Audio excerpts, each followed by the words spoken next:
What's going on? Welcome back to the party. Today's episode breaking down the best, the worst stretches of the Vikings 2025 schedule. Is it me? I can't tell. I'm tweeting a link right now. Okay, great. Hey, don't make if you delete your schedule release video, you don't have a schedule. This is Arifas on the White Left Substack. And I'm Luke Braun of Locked On Vikings, hoping my intro goes better than Arif's did. Locked On Sports Minnesota Podcasts. It's endless Minnesota Vikings talk with the diverse voices of your local experts. It's time for the Minnesota Football Party. It's your guys hanging out talking next level Vikings football. So join in with Arif Hassan, Locked On Vikings Luke Braun, Superior Sports Talk's Luke Inman, and Vikings insider Sam Ekstrom, plus the biggest names in Minnesota football for the Minnesota Football Party. And it starts now.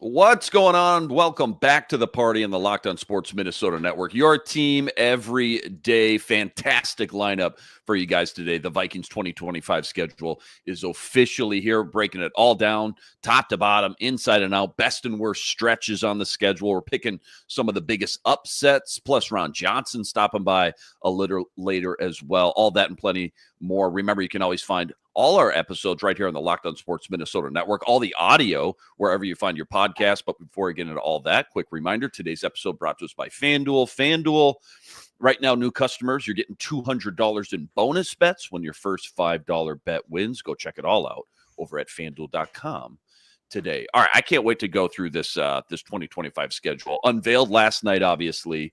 Let's just take a step back. Let's start big picture here. When you guys finally saw the full slate, right? Top to bottom, you let the dust settle, you let it kind of all sink in. What was your just biggest topic that kind of stuck out the most when you looked at it? Like, what was the first thing or one big thing that jumped out to you the most when you looked at this thing top to bottom? If we're talking literally first thing, it was pretty inconsequential, which was, they play the whole Rust Belt slate really early on. Not that useful of an insight. I was like, first thought. I was just like, hey, they got Cincinnati, Cleveland, and Pittsburgh all kind of wrapped up right there. That's crazy. Let's go.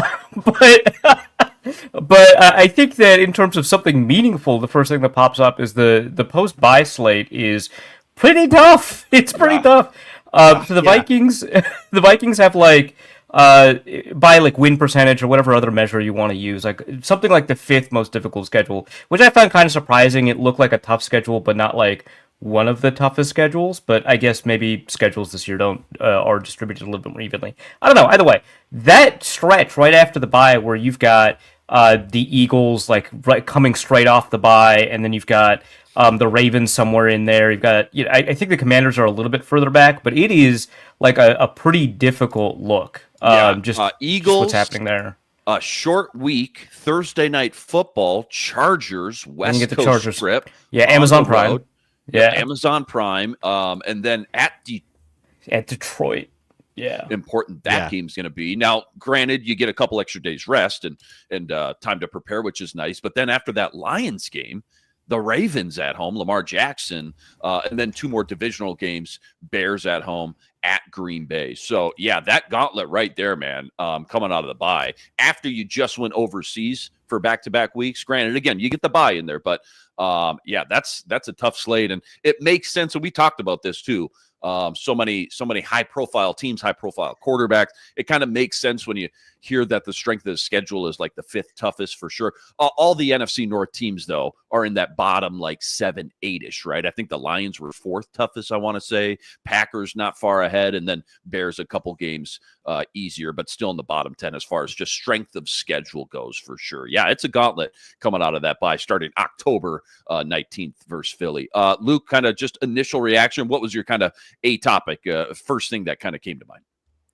The first thing that popped into my head is that 7 of these games will be nationally televised, and 4 of the first 5 will be nationally televised. You have a quarterback starting his first 5 games if there are any like growing pains or hiccups right off the bat, that will set the narrative for him for years for people, even if those problems get ironed out after the bye in, over the course of his rookie year. If he throws a couple interceptions, people are going to post that clip to you incessantly. Get ready for it.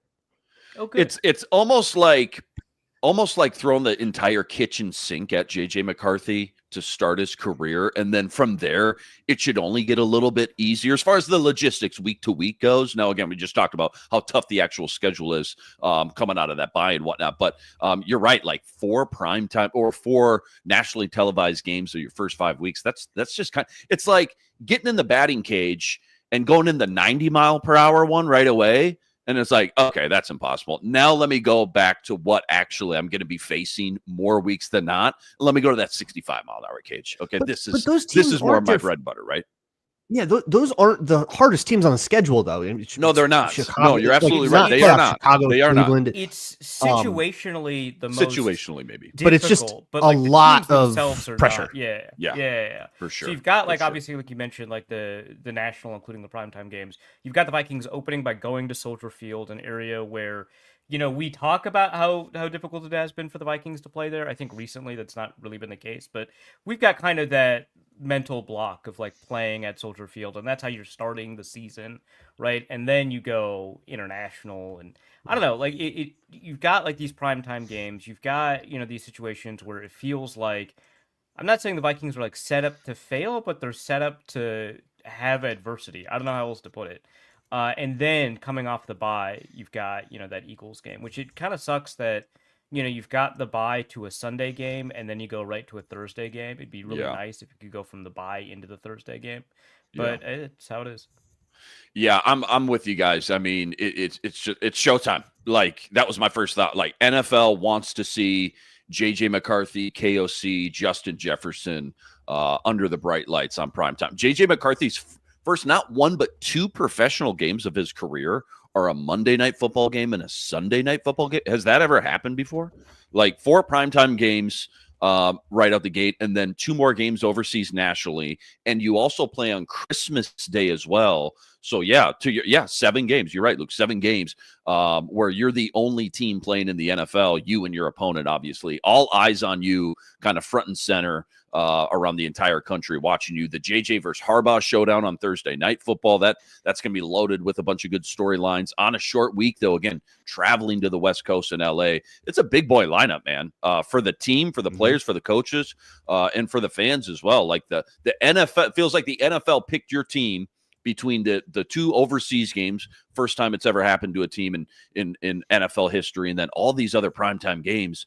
It's like the NFL picked the Vikes to put on the national stage time and time again with your new quarterback and all the new toys you brought in this offseason. A lot of excitement about the roster, obviously, as well. And then we haven't even mentioned getting Lamar Jackson, Joe Burrow, and the Super Bowl champs in your building as well. So excited to see kind of how it all shakes out. I think win or lose week to week, we're in for a lot of build up week to week, anticipation, all the national media, all the afternoon ESPN shows. I mean, you're going to hear about the Vikings, I feel like, in their matchups week to week quite a bit.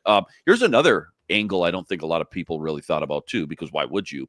The poor beat writers this year. Again, 4 of your first 5 games are non-noon games, 7 non-noon games total. Your trip to LA is earlier, a little bit earlier, as opposed to getting to fly out to California like late November, December, which is kind of what you hope for. Your road you get December Dallas, November, except for Dallas. Correct. Yep, you're right. You get December Green Bay, but that will keep you up past your bedtime. So that's going to keep. Yep, you're right. I mean, the road schedule. To your point here, look, the road schedule in November and December outside of the Dallas, right, Jerry's World, kind of terrible, not fun, great weather spots. Green Bay, Seattle.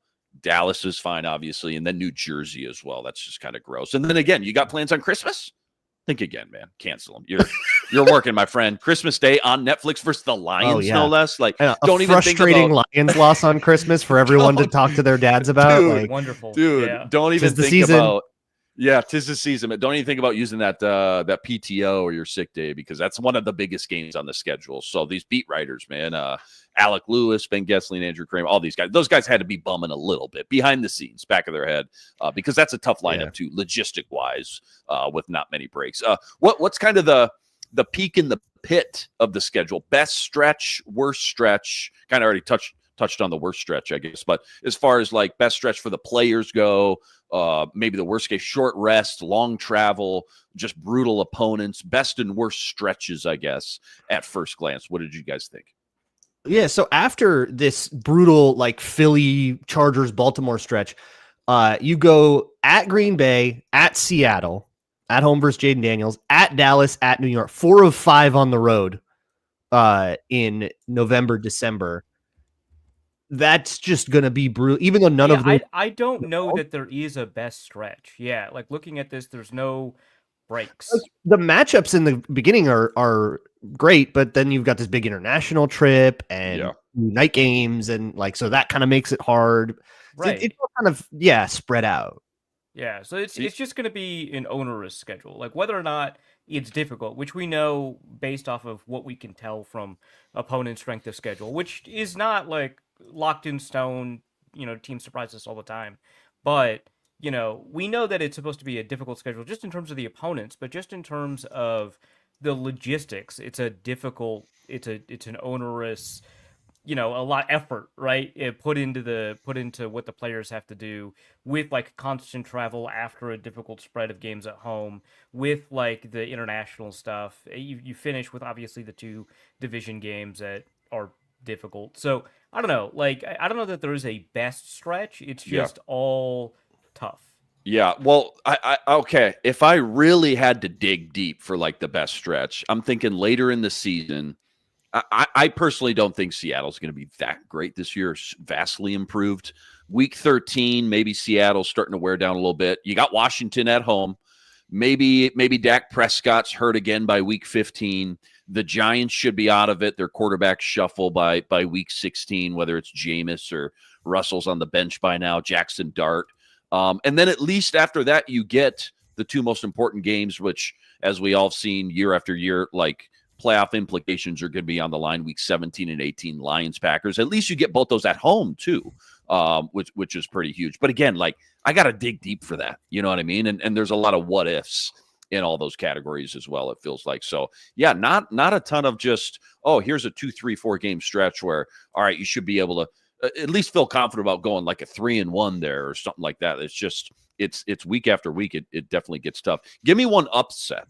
Give me one upset you're calling for the Vikes, for good or bad. Maybe we'll do both. Of the 17 games, again, the Vikings are only favored in, let's count them up, 7. So 17 games, they're only favored in 7 of them, which is kind of wild, I guess.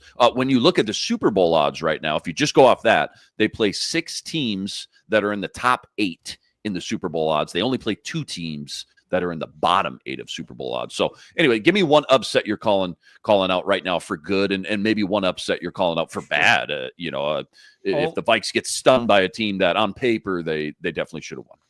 I'll say that they will upset the Eagles, and there's 2 reasons for that. Obviously, the Vikings are coming off the bye, but the Eagles are coming off a Thursday night game against the Giants heading into that. So they've got a relatively short week against a weak opponent, but still a relatively short week. And I think the Vikings coming off that bye, that's going to be a good situation. So, no, Luke, you're right to have that phase. That's a 10-day stretch, not a 4-day stretch. Yeah, mini bye. Yeah, it's a mini bye. Versus a whole bye. Yeah, either way, the Vikings coming off of a bye, I think that's going to give them a little bit of an advantage. As for who will upset the Vikings, that one's tough because there's just not that many opponents that I'm that concerned about. Let's go with week 1.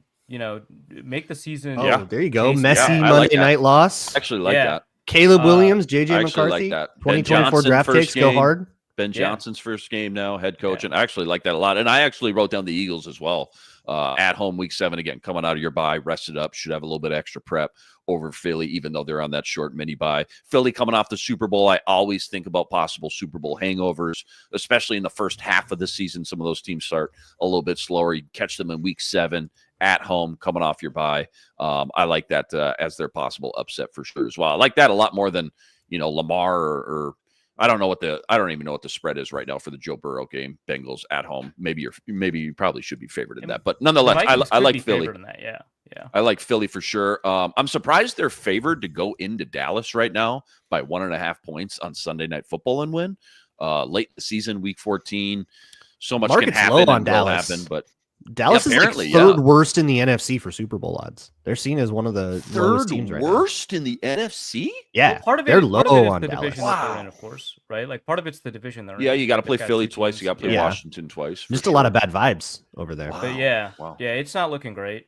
Holy smokes. How about this? What if they do go into that Dallas game? Maybe win a Sunday night thriller in Dallas like they did a few years ago. Yeah. And then, a couple weeks after that, you've got Detroit, Christmas, probably division odds on the line there. Yeah. But first, you got to go into the Meadowlands, into a cold, sloppy New York team that probably has nothing to play for. Yep. That game is so trap coded. It's so true, though. Probably the worst team on the schedule, but boy, if you want to see an upset, how about coming off of prime time and then you've got Detroit on the horizon and you can overlook this eliminated New York team? That feels like the stupid Devin Aromashadu style game that a good Vikings team would drop.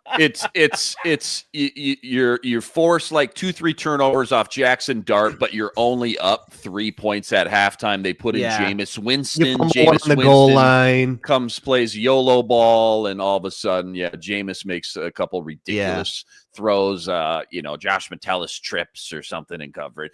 Remember the Washington deep bomb? I forget. I don't think it was Scary Terry that caught the touchdown or the deep pass, but Harrison Smith and like a ref or somebody else, Cam Bynum. Oh, yeah. That was the Kirk Chains game, the original. Oh, that's right. Yeah. That's right. No, I'm with you. That definitely feels like a potential trap game for sure. What about Arif? You brought this up yesterday. What about the best stretch for Jordan Addison to get potentially suspended? I guess I would assume it would happen right out the gate, like weeks 1, 2, and 3. But if it didn't, I guess so. It really depends. When's your ideal kind of stretch? He's got a court date set, I think, this month? ? Okay. But that court date is not like the court date, right? I think it's to schedule. Schedule a date to schedule the date. Yeah. I think it's a schedule the date to schedule the date. Like I think it's a scheduling for scheduling hearing. Cool. So right, yeah. So we might not get any sentencing until like right before or during the season, right? And if it happens during the season, what's likely to happen is that the suspension comes after that gets announced rather than before at the beginning of the season. So, Kevin Seifert posted about that date. That's great. I'm glad that June I screwed 16th. that up. Okay. But we don't know that that's like the sentencing hearing, right? Jury trial scheduled for June 16th in Superior Court of California. Okay. Great. Cool. So that means it's more likely to be sooner rather than later. There was a concern just because of the nature of the California court system. For sure. This might take a little bit longer. So let's just say the NFL would never drop a suspension if there's a chance that like he is found not guilty by jury trial and then he's like suspended by they would never do that. They'll wait until they know what the result of the trial, if there's a plea or whatever it is. We're early in the season, and I would not mind it if it was early in the season, but I would prefer it to happen in kind of this 3-game stretch where you've got the Cowboys and the Giants, and I don't know if it's either the Lions or the Commanders, because by then you'll have a better understanding of what the rest of your receiver group looks like. And if it's a young guy, if it's like Ty Felton, right, which probably not based off of our opinions of Ty Felton, but if it is a young guy, if it is Ty Felton, they'll have had more time to develop as a player. So I would to have that wide receiver 3 set up. Yeah. So I kind of prefer it a little bit later. How much does it change just your overall outlook? Again, we're talking about a wide receiver 2 here, but again, one of the better wide receiver 2s so far in his career, the last couple of years in this offense. How much does it change your outlook on like weeks 1 and 2, right? Like we already talked about week 1, possible upset there. Like maybe that's a loss right there at that wouldn't even be an upset. They're 1.5 point. They're getting 1.5 points, excuse me, in Soldier Field. But how much would that change? Like, man, now we got to go in with this offense, with obviously JJ getting doubled, if not triple covered every play. And then Jalen Naylor and Ty Felton out there. Obviously, you got Hawkinson in your running game, but how much, I guess, does it move the needle the wrong direction when you think about the matchup versus the Bears and Soldier and at least the Falcons at home in week 2 as well? Gervon Dexter's still going to start, right? I'm running the ball every play. We saw what Will Fries and Ryan Kelly did to that man when they were in the Colts last year. Jordan Mason 33 touch game coming. Yeah. And then I don't know. This is actually a pretty good stretch to have to rely on the run game with Atlanta, a bunch of rookies up front and whatever in the middle, and then Cincinnati's defense. God knows what's happening there. That's a good point. Yeah, I picked the Bears as the upset game in part because I had to pick an upset. But I mean, the Bears, while they do have a good number of people in their secondary, I'm just not as okay, they're going to double JJ. That's fine. He's used to that. He's, by my data, the most doubled receiver in the league, and he was still the most productive after you account for penalties. Okay, great, double him. I don't care. He'll be fine. But that's the only game that I think it has a huge impact, right? Because the concern with the Bengals game is not the defense. It's not the Bengals defense, right? It's the Bengals offense. And obviously there's a push and pull. You have to catch up with that offense. But I don't think it'll be particularly difficult to score on that Bengals defense if you only have Justin Jefferson and TJ Hawkinson and a good offensive line. Oh no, they'll figure it out, right? They'll score points. You really just if losing Jordan Addison, pressure on Burrow. Good point there. If losing Jordan Addison is the difference between being able to put up 4 or 5 touchdowns versus 2, I mean that there's bigger issues, I guess, going on in the offense. As a whole, big picture. Have you guys looked at the Lions schedule and more specifically their road schedule? It is crazy. Pull it up if you can here. I'll start reading it off. Obviously at Lambeau, at Soldier, at US Bank, at Baltimore, at Cincinnati, at Kansas City. The opposite of us. Yeah, the opposite. So those are their 3 outside of at Lambeau week 1. Those are their first 3 road games at Baltimore, at Cincy, at KC, and then they also have at Washington and at Philadelphia. Correct. Oh my God. Yeah. Correct. Wow. And then at LA. I mean, seriously. Okay. Say you win 2 division games, 2 out of your 3 on the road. Do they win more than 4 games on the road this year? I mean, that nonetheless, it's the Lions. I'm sure they'll find a way, right, to be ultra competitive and win more games than we think. I'm interested to see what some of the spreads will be week to week on these. But it would be a real shame if their quarterback had some kind of crazy home road split. Would hate to see that. Who, Hendon? Hendon? You talking about Hendon going to make the team? I'm really asking. No, I know you are, and I don't have an answer yet. I'll get back to you. Dude, I mean, again, everybody in the NFC North, when you talk about strength of schedule, it's all tough. I mean, we all pulled, the AFC North and obviously Detroit winning the division. They're playing other teams that won the division, got first place as well. But that's a gauntlet, man. I mean, again, forget about the division games at Lamar, at Joe Burrow, at Patrick Mahomes, at Jaden Daniels, and then at the Super Bowl champs. Those are your first 5 road games outside of at Lambeau, which even, at Lambeau is always tough as well, obviously, just like at US Bank should be competitive as well. Pretty crazy. Expecting Ron Johnson here any minute. Let's go to our first quick ad break, and then hopefully we'll get Ron Johnson in here, get his 2 cents on the 2025 Vikings schedule as well. Quick reminder, today's episode brought to us by FanDuel, America's #1 sportsbook, an official partner of the NFL. Right now, FanDuel is giving you a chance at a huge return, $200 in bonus bets, guaranteed when you win your first $5 wager. Why I love FanDuel? When you get the hunch in the middle of the game, you can go check out the latest stats. You can view live play-by-play, all on the same page where you place your bets. Again, $200 in bonus bets guaranteed when you win your first $5 wager. Go check it all out over at FanDuel.com. Get in some NFL future action while you're there. Vikings win total set right now at 8.5 wins, over or under. It's all sitting up over at FanDuel.com. Again, check it all out over at FanDuel.com and get $200 in bonus bets guaranteed when you win your first $5 wager. FanDuel, America's #1 sportsbook, an official sportsbook partner of the NFL. As we wait for Ron Johnson to come on in here, host with Ron Johnson each and every Tuesday, was there one or two NFL games, like non-Vikings games, that jumped out to you that you kind of circled on the back of your mind? I always love Bills Chiefs. I mean, everybody does, so I'm not like going on a limb, but that's always like one of the few non-Vikings games that like I try to make sure I got my schedule cleared that Sunday or whenever the game ends up kicking off, and making sure I can just sit down and focus on that game. Was there any other non-Vikings or obviously NFL games that kind of jumped out? I mean, the Brazil game, Chargers Chiefs. That, oh, right. Yeah. Always a banger. Yeah, that's going to be great. And then also the Commanders Madrid game. I'm really excited about that Madrid. So they're playing the Dolphins. I don't know like how good the Dolphins will be. I feel like there's some open questions, but if they're healthy, I feel like the Dolphins have the potential to be explosive. Either way, the first game in Spain, as far as I'm aware.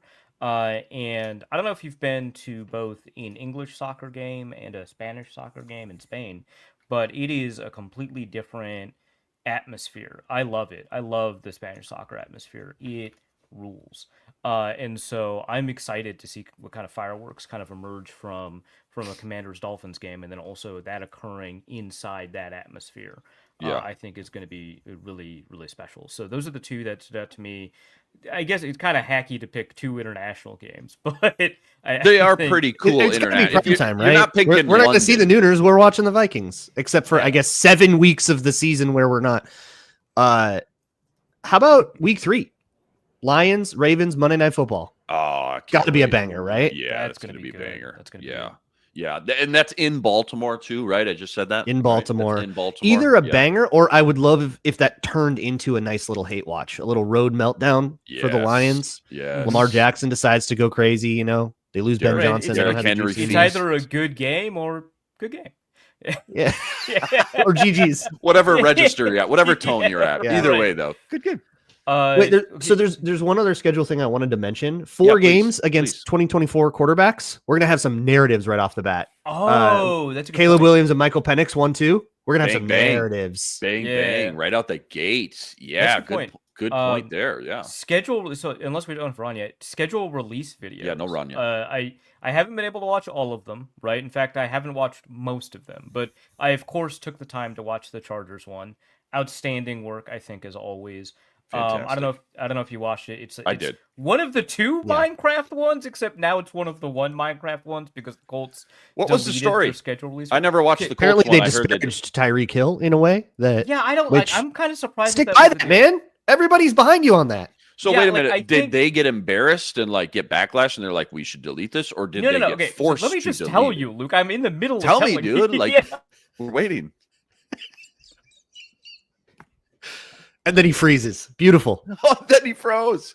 Classic, dude. Classic. So it's a Tyreek Hill thing, though. That's apparently. hilarious. Okay. Yeah, there was like a statement that was like, "We apologize to Tyreek Hill for this." So I don't know. All right, you're back.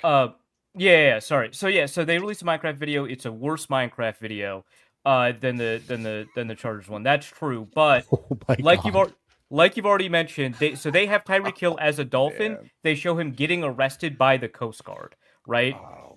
Which I honestly think that if they hadn't deleted and just kept it up and did not apologize, they actually would have been better off. I think they lent it more gravity by immediately deleting it and then apologizing to him. Yeah. But on top of that, they did not get permission from Microsoft like the Chargers did. The Chargers went out and got permission That's kind from of like Microsoft. a big... Oh, the Colts are such a beautiful tragedy.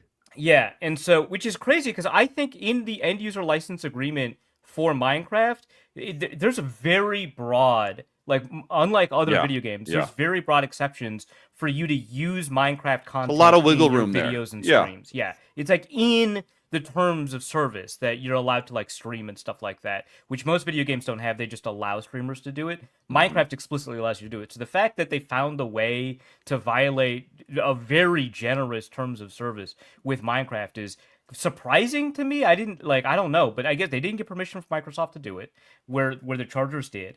And they have this thing with Tyreek. Also, at one point, they're spray painting a wall in Germany, which I don't love that. But that wasn't mentioned in their reasons for deletion, so I guess that didn't. Is it clear which side of Germany they're on? I think they're on the western side of the Berlin Wall, but I can't because first of all, this video has a lot less attention to detail than the Chargers one, so I don't know. But there's no other graffiti on the wall. They just spray paint the Colts logo as graffiti on the Berlin Wall. Okay. And I don't know that that's necessarily an awful thing, but it is an eyebrow raising. Well, thing. if that was the only thing, feedback on people that. probably wouldn't really, give too much. But the fact that there's like two other monster things as well, it's just like, hey, here's a little bit more fuel for the fire as well, I feel like. And the social media team was probably like, hey, are we going to get in trouble for this? Should Well, yeah, somebody so, come? like- And Jim Irsay was like, I know a guy. It's fine. I'm just so do it. confused. Publish it. Like they deleted it right away, which would suggest that no one reviewed it beforehand. Doesn't make any sense. Which I've never heard of in my life. That's why I When did initially thought that they yeah. were forced to delete it. Because, like, why would they backtrack all of a sudden? Do you Yeah, think Jim no, they Irsay knew what saw you it for were the getting first time and was like, maybe don't do that?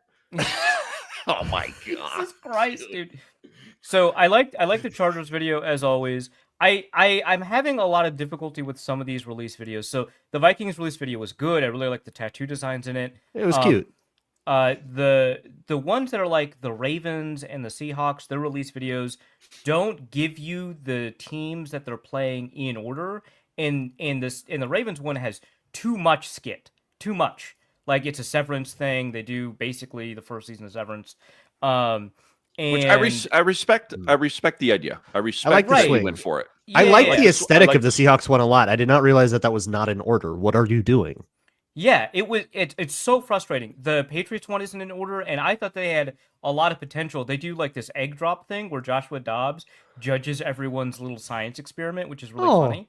Yeah, it's really cute. But they only have 4 Patriots doing it, and so they do an egg drop, and they each represent like 1/4 of the schedule for the egg drop, and it's not in order. And it's not like it's just whoever drops first is like they just talk about those teams first or whatever. I hate it. I don't need to know what teams you're playing. I already know. We've known for months. The thing is when you're playing them. And so both the Ravens and the Seahawks and also the Patriots have the schedule pop up at the end of the video in order, and it's like I don't need that. Why are you telling me week 4 and then week 11? This is obscene. Yeah. And the Seahawks don't even tell you what week. They just tell you the teams. I do want to shout out the Titans for being the meanest one. That's what I'm after. You know, I love haven't the watched that Chargers one yet. Minecraft thing. Okay. Pulled the punches, I thought, a little bit. Not nearly as savage. But the Titans They set a high bar for themselves based off of previous years, for what it's worth. for sure. yeah, But they're up there. and I think that They expectation mostly is reserved it for the Raiders, which was good. But yes, the QR code bit, always a classic. Love it. But the Titans equating the Colts to hand, foot, and mouth disease, unbelievable. that was good. Yeah, that was Unbelievable. good. Okay. Yeah, Okay. Yeah. very Can I good. just go stuff. back to the Tyreek Hill I don't know thing? if you saw it, Luke. It was like a I haven't fake seen it yet. prescription ad. It was like Oh, a it's great. medicine So commercial, and it's like so side when they effects may list- include, and then Yeah, when they list the side effects, it's like Fantastic. every single team, and the Browns were diarrhea. Like it was great. yeah, That's fantastic. Back to the Tyreek Hill thing. I just feel like if you were to ask Tyreek Hill how he felt about that, what the Colts did, I feel like he would laugh. he said it was funny. He already publicly was like, I don't know, I He- thought it was kind of funny. Like he didn't care. Yeah, like again, it was worse to immediately delete and apologize Right. than it was to make the video. Like they just made it worse. Let's bring in Ron. Ron Johnson, host of the Ron Johnson Show, each and every Tuesday. Give him a follow if you haven't already on X at @Ron Johnson. Ron, let's start here. Ron, you were one of the very first people to get this schedule, the Viking schedule. You're at TCO, I know, recording with VEN, Tatum Everett, the whole crew. Go check that out up on Vikings.com if you haven't already. What was your number one takeaway when you laid eyes on this lineup, on this schedule? The top of the top, kind of a topic for you when it came to the Vikings 2025 schedule. What was it? So humble brag. My first initial reaction was watching Kevin O'Connell react. That was the best. Oh, that's cool. Right. That's fun. The second best thing ever, like in my sports career. Like this was actually pretty cool. I'm standing in the hallway, because I told you, Luke, like on the show, that hey, if I have to leave, I have to go in the hallway because the Vikings don't want me near a camera with the schedule. No spoilers.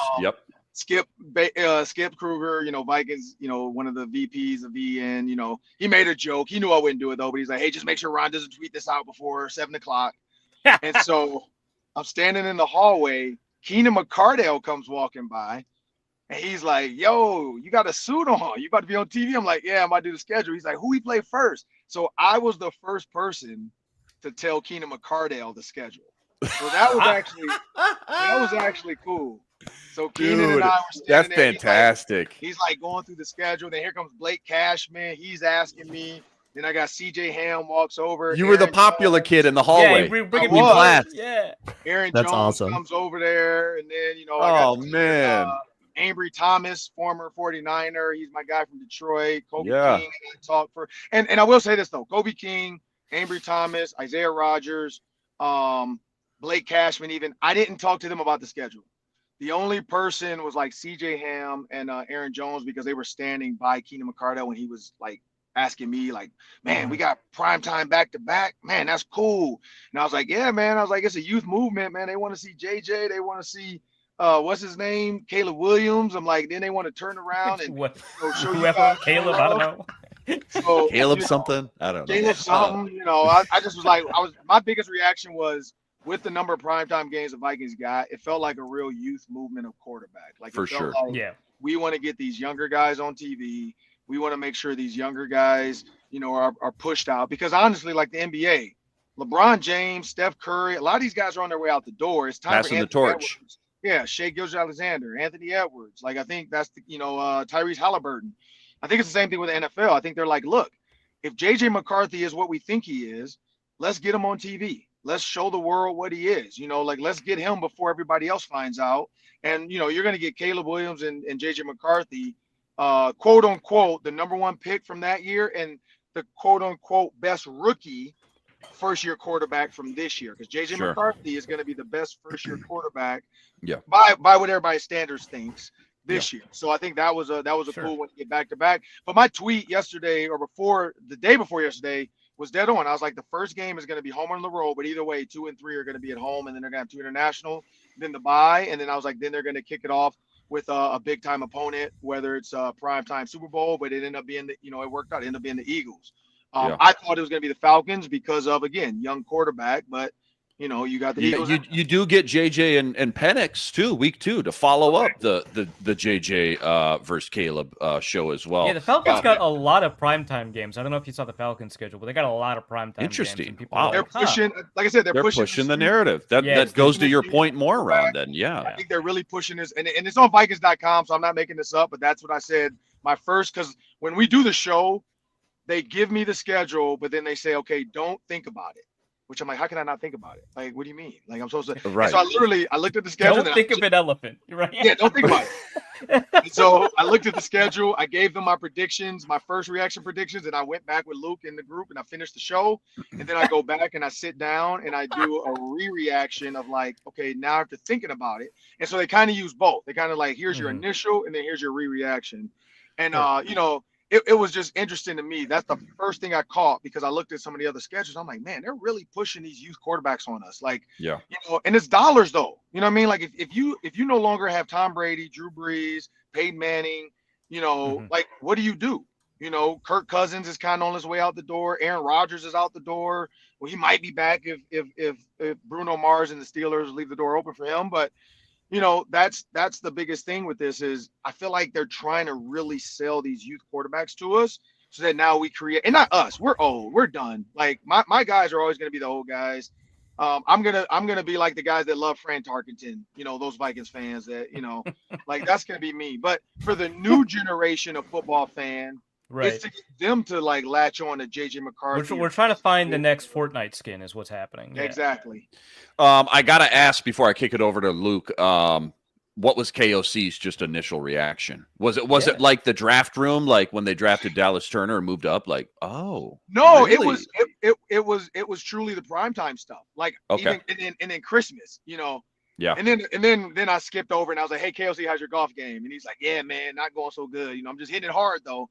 So we kind of stopped talking about the schedule, but like it was cool to just see some like humans. You know what I mean? Yeah. Like these humans, Real people.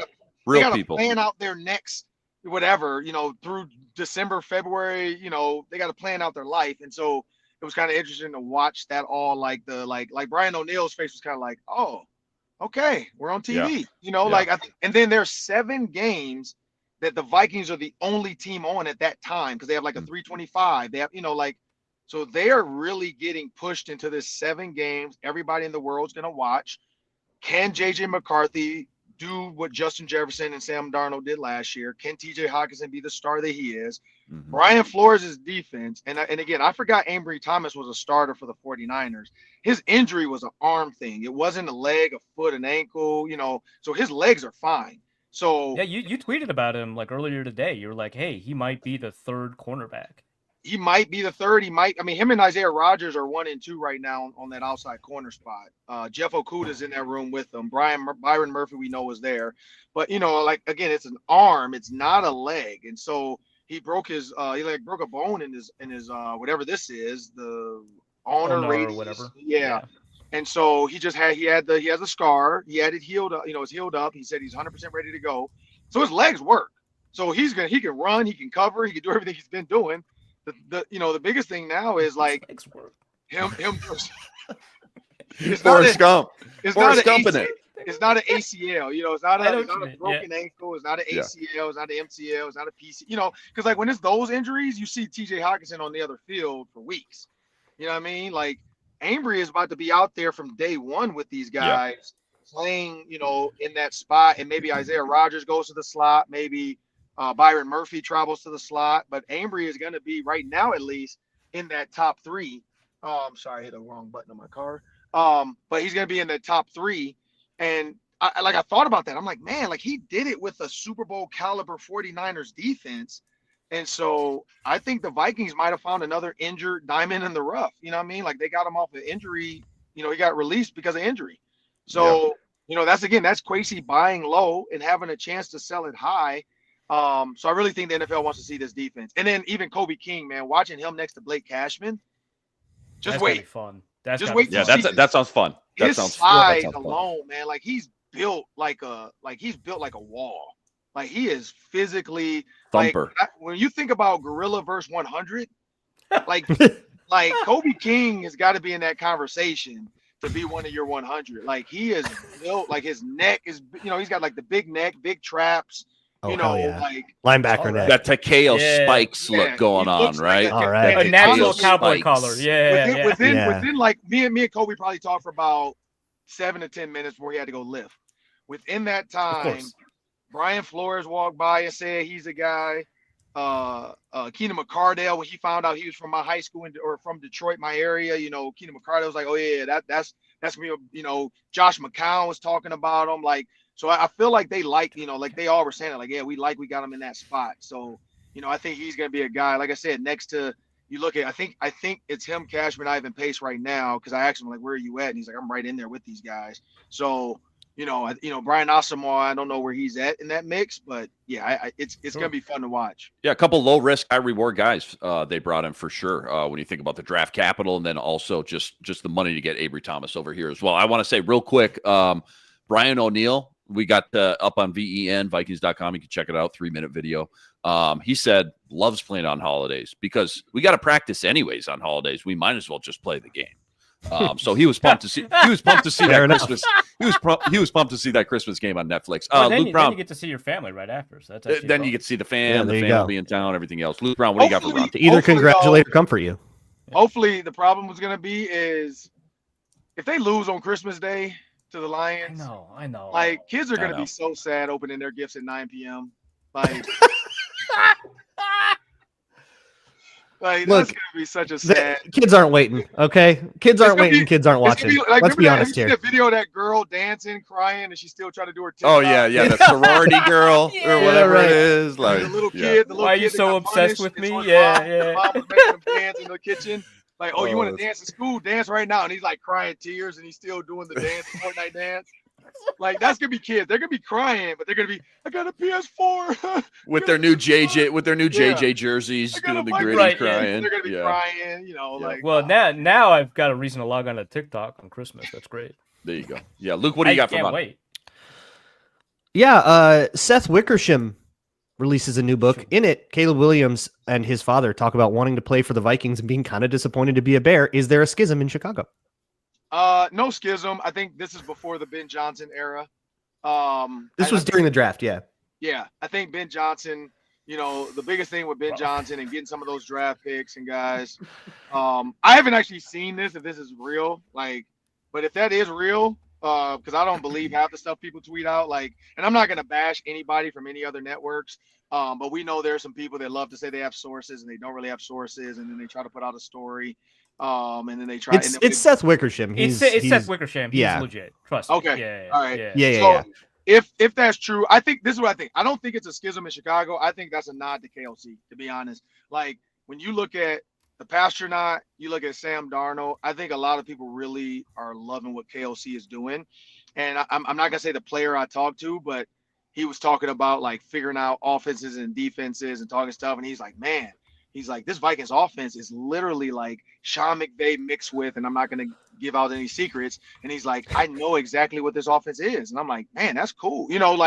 So that's the cool part about this, man. And I mean, I got a lot of other stuff that I want to eventually, maybe next week I'll drop some stuff on you guys, because there was so many vindicating moments yesterday with the players. We talked about the Lions games last year and that red zone stuff. Oh my God. Coaches, everybody was like, yeah, that was that. Because people, I will say, Sam Darnold did not make a mistake in the red zone.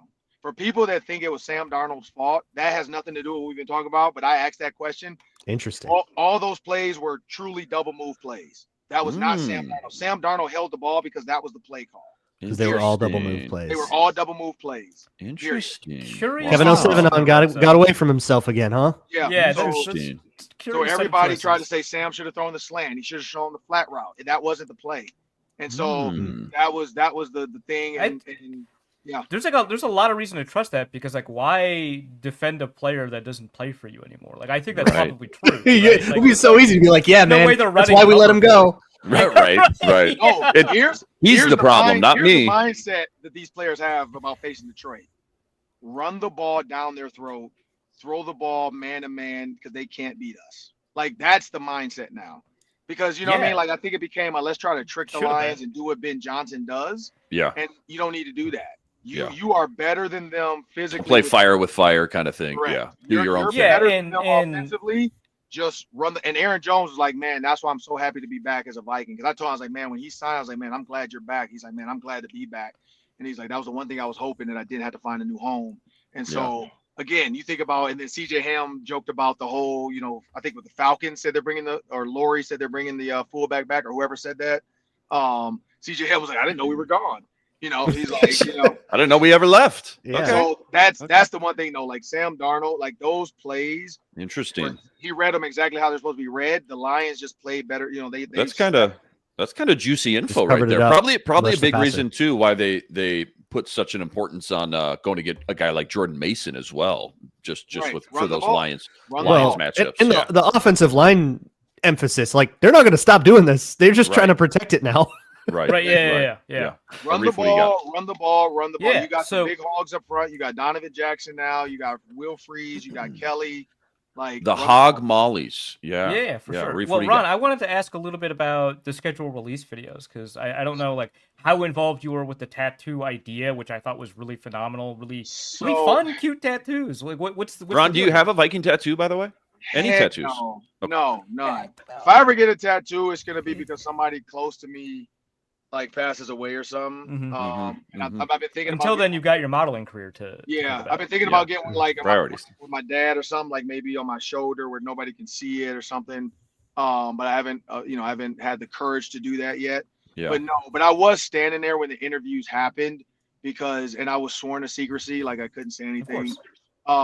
But yeah, they were gonna ask me because the cheerleader doing the interview, she was standing by our Fox set at the draft. If you go back and watch some of the clips, we're right behind her. And so when I stepped down, I was just joking. I was like, "Hey, can I go next?" And she's like, "Would you do it?" I'm like, "No, I'm good." And so, Hey, can I go? They No, 100% would have given you a tattoo if you wanted it. oh, I know they would have. That would have probably been like one of the bigger moments to like maybe have me like on set with a suit. I take my suit off and then I get a. No, I'm not getting a tattoo. I will say this though, as a Detroit kid, I wouldn't mind a Lions tattoo, but I also don't like the Lions. But like growing up, a Steelers kid, Yeah. I just didn't like the Steelers logo. Like the steel, breaking the stuff. steel. Like that wasn't for me. Like if it was an actual like Right. Steelers logo, maybe I could have done that and then put my dad's With like number. horns on it, maybe. Yeah, with my dad's Oh, number, maybe, yeah. and his name, with the Steelers. Like the circle logo. with the hypocycloids or whatever Yeah, they're called. and then go back and like add personal stuff to it once they get the Super shot. Bowl, For the... Super Bowl, Yeah. 5-time Super Bowl champions or something under that. I know the Vikings wouldn't want to do that part of it, but rough. Okay, relax. Chill, relax. Yeah. Yeah. But yeah, I was standing there when she was asking those questions because they were kind of off to the side to kind of keep it on, keep it under wraps or whatever. And she was like, "Do you want to go next?" I'm like, "No." I'm like, I'm good. I was like, "You guys have your fun. I'm good." But it was fun to watch. Like the fans were absolutely nuts. Like security was standing over there too because I think they were trying to keep people who weren't involved away. Because there were those weirdos that love to just come over near cameras. So, but it was cool to see. I really honestly, so I didn't think they were gonna do it. And I did hear the bleed. I thought it was gonna be at first I thought it was gonna be some kind of like Gatorade bit where they're gonna bleed purple and gold, where like they'd have Gatorade and John Randall would knock it out of them.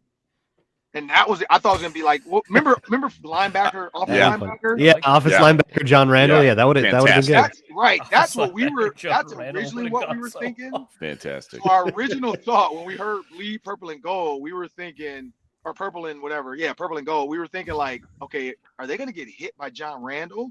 And so we weren't sure what they were going to do. And then when I started seeing the pictures, I'm like, oh, shoot. I'm like, there's no way they're going to do this. And those people really did it. I was like, okay. Well, like at least it wasn't like because like the bear tattoo was like a little teddy bear. It was nice. Yeah, like, that's not bad. So like that's what I like about it, that it wasn't like the team logos, but it was related to the team that would be on the. How about the schedule. cheese grater Nice. I'm not for the getting Packers? I'm not getting a cheese grater. Easy on my one, arm. easy one. I'm not getting a cheese grater on my arm. I'll do it on my face. I'm not going to get it on my arm. So the Vikings today, for Not those weird. watching live, I don't know if you know, but they're giving out free tattoos if you Yeah. want. Yeah, I you saw can that. you can go be a Yeah, part by of the it if way, you want. Free Are tattoo. any, super cool. well, I know Luke can't, but Luke and Arif, are you gonna go get tatted for free? Probably not, but I like having that option.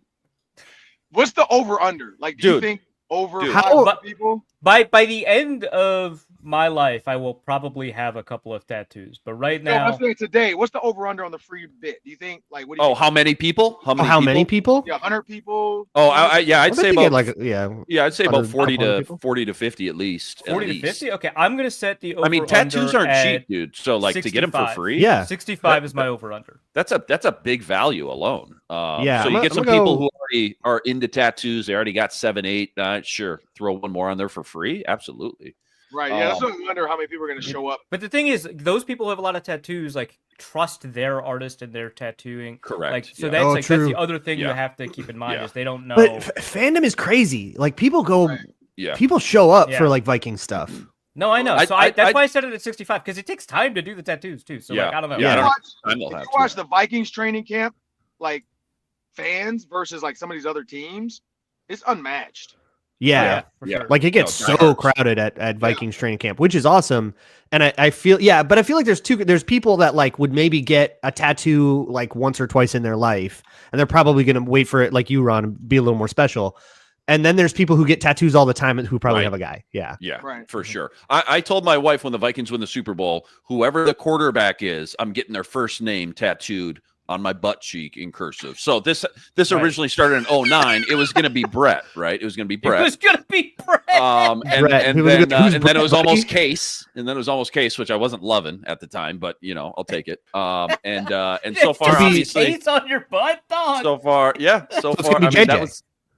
Yeah, now it'll be There you JJ. That would be the Maybe JJ. weirdest conversation to have to tell a man I got your name on my butt. Walking through the lifetime shower after 5 Like, on 5 hey, with your Ron. JJ, I got something I need you to see. I'm comfortable with it. Hey, Vikings win a Super Bowl. I'm comfortable with it. I also made a bet with my wife that when the Vikings win a Super Bowl, we can get a cat as well, and that's been going on for about 8 years now. So, yeah, hopefully, So mean, dude. hopefully. Well, it's a win-win. If the Vikings win the Super Bowl, you can go do whatever you want. Go ahead. You want a cat? Sure, go get a cat. That's fine. So, that's fine.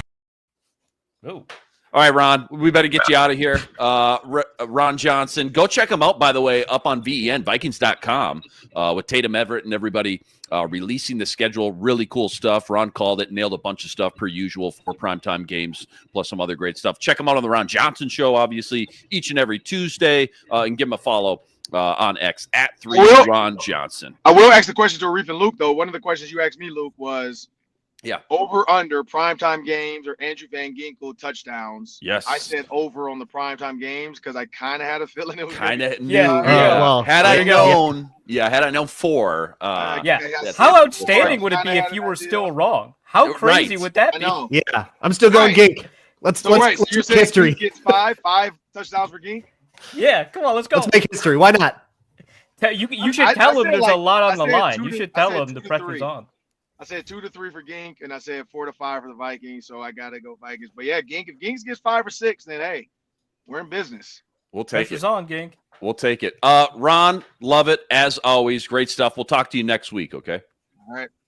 Later. Ron Johnson, host of the Ron Johnson Show. We're Host of doing the Ron great. Johnson We're Show. We're in the killing fourth it. quarter here. Guys, we're in the final 2-minute drill. We're in the final 2-minute drill, okay? But it's training camp. That's the problem. It's training camp, and we haven't done the full install yet, okay? So we're still working out the kinks. Sure, sure. One bud. more quick segment I got for you guys. What's more likely? I got 3 what's more likelies for you again on today's episode. That's all coming up right after a very, very quick ad break.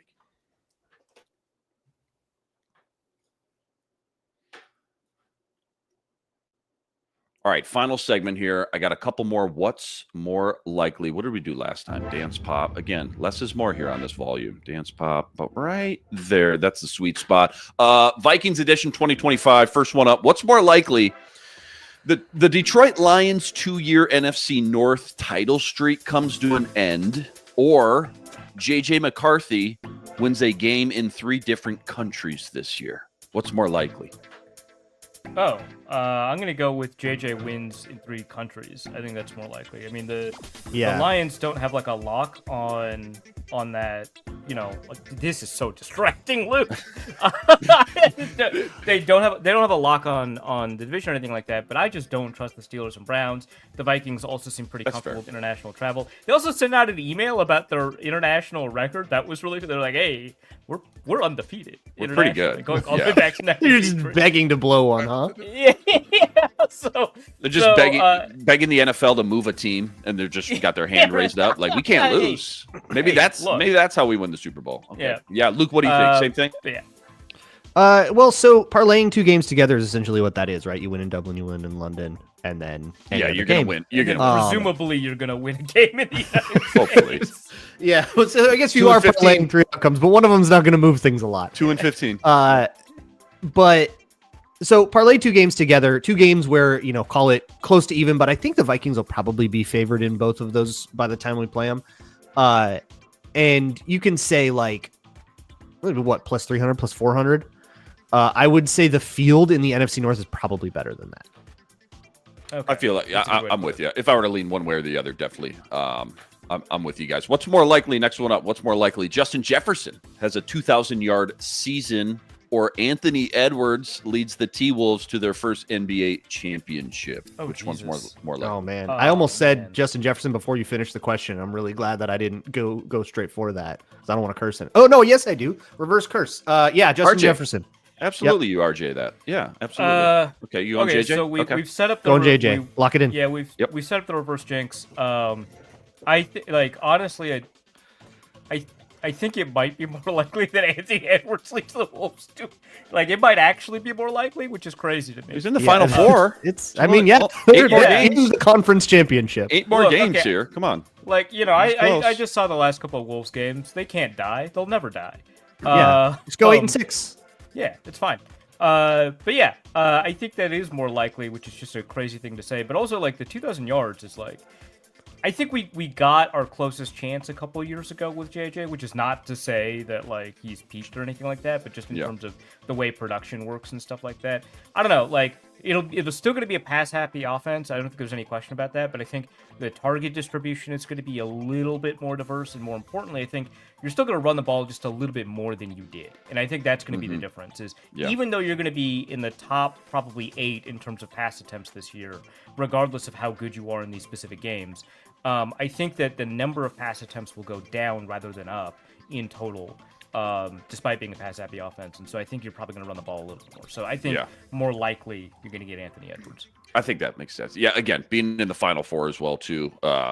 Back-to-back Western Conference championships. If you follow the Wolves at all, too, like they are set up kind of like the Vikings, where they're going to have, it's not just this year, one and done, push the chips all in, like the Rams getting Stafford and Jalen Ramsey. Like they're set up for a 3-4 year window now with all their young pieces and that kind of young core nucleus as well. We have a comment from J Moles. I'm from New Jersey and a Knicks fan, hoping for a Knicks Timberwolves finals.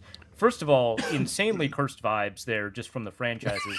But also, like having Cat in the finals against the Wolves is wild to me. It's the fact that we're sitting here on May 15th and this is still a possibility. Like you can't script this, dude. You can't write this any better so far. That's so nuts, dude. Ron was talking about the NFL pushing all the young quarterbacks. Like maybe the NBA is pushing this Cat and kind of revenge match. Yeah, like the two Dante DiVincenzo against Jalen Brunson, Julius Randle, like all of them. All of them. Can I throw a basketball take out there? I think the NBA was pushing the Lakers and just didn't push it hard enough. I think they screwed it up. I think they wanted the Lakers real bad.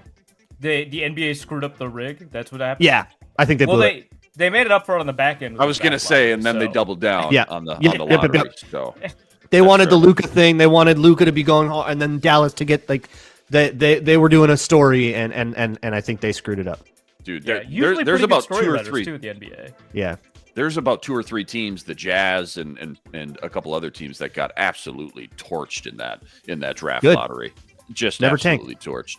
Last one. What's more likely, the Vikings sweep the AFC North this year, or JJ McCarthy starts his career 4-0 in primetime games? So primetime at Chicago, Atlanta at home, Chargers in LA Thursday night football, and Dallas Sunday night football. Bengals Ravens at home, Browns Steelers neutral site. So 0 true road games in that AFC North kind of gauntlet, so to speak. Well, it's basically just it's the Ravens versus the Chargers, right? Like that's kind of what we're because like otherwise the Bengals in there too, but right? Yeah. Okay, yeah. The Bengals are going to be tough. I mean, they were hurt, but so I'll take. I'm taking the primetime. That's a rough set of parlays to compare to each other. I'm taking the primetime one. That's crazy. Yeah, I'm taking the primetime one. The 2 easier games, or the games I guess that figure to be easier, are Pittsburgh and Cleveland, and then they both have that international equalizer, unfamiliar territory. Yeah, neutral site, that does help. But weird stuff can happen overseas. Yep. So I feel like there's just a lot more variables, and the AFC North is just a stronger group of 4 teams than one that has Dallas and Chicago in it. Makes total sense. Now that we were talking about Anthony Edwards, my mind kind of went here. We had KG and Randy Moss here for years, 2 absolute legends, 2 icons in this state. Now we got JJ and Anthony Edwards. Globally, on a worldwide scale, JJ, I think, is definitely the more well-known, more popular player. Kind of similar to how Randy Moss was over KG, again, on a national scale at the time. On a national scale. Internationally, I would imagine that Anthony Edwards has more of a following. Okay, that's fair because the NBA is so big. So you think it's actually a lot closer than what people think, if not even Ant globally is way more popular than JJ. The NFL and the football marketing mechanism is much more comfortable putting up small players from small teams or small market teams into the national spotlight and highlighting them and talking about Justin Jefferson than the NBA is. I think the NBA would very much prefer. Like, they did not give, and Milwaukee's not like a quote unquote small market, but they did not give Giannis that much shine, right? But they love, these guys, unless it's like a LeBron level, like you've got all of this hype coming from high school, and then he goes to Cleveland, and that's when you do it. But like for the most part, they love it when these big players play for these national market, franchise teams, and that's like much more important to them than it seems. And so it just feels like the marketing mechanisms that exist for both leagues are just going to put JJ into into a prime position to be marketed a little bit better. Plus, I think both are endlessly charismatic, right? But I think JJ's got a little bit of a marketing edge just because personality-wise. Well, not just personality-wise. That helps. I think he's a little milquetoast. I think he's most of what we hear from him is going to be like pretty generic quarterback platitude stuff or weird motivational quotes. I think he has a marketing edge because he already had a marketing edge. Like he's in Fortnite, right? Like that just helps. Like you have to put Ant into a position where JJ is and then move forward, whereas JJ already has that. I think internationally, the Vikings are probably always going to be more popular than the Timberwolves, but yeah, Anthony Edwards is transcending that barrier of just being an NBA player to being like a celebrity that also plays basketball. Yeah. That was a lot of fun, guys. Huge shout out all the everydayers out there that always make us your first listen. All you guys coming in the chat with us too from show to show. After you're done with this episode, got to go check out Luke on Locked On Vikings each and every day. Reef always killing it over at the Wide Left Substack. Weird stuff. New organization added a bunch of new writers over to Wide Left Football. Check it out. Love that. Yeah, love that. Yeah. And I took just watch the schedule episode. Just watch. Just leave it at that. Perfect tease. But violence happened to me. I'll put it that way. Violence happened to me. Excellent. Physical violence. Oh. Yep. What a team. You're going to want to viewership stunt violence. Something that you maybe would see in like a Charlie Chaplin film. Oh, wow. Okay. Thanks for watching. Thanks for listening. Make sure you like and subscribe. Help us get to 10,000 subscribers, by the way. We're super, super close. We'll catch you Monday for another episode. Same time, same place. Sam Ekstrom. Hopefully back in the captain's chair by then. But until then, signing out.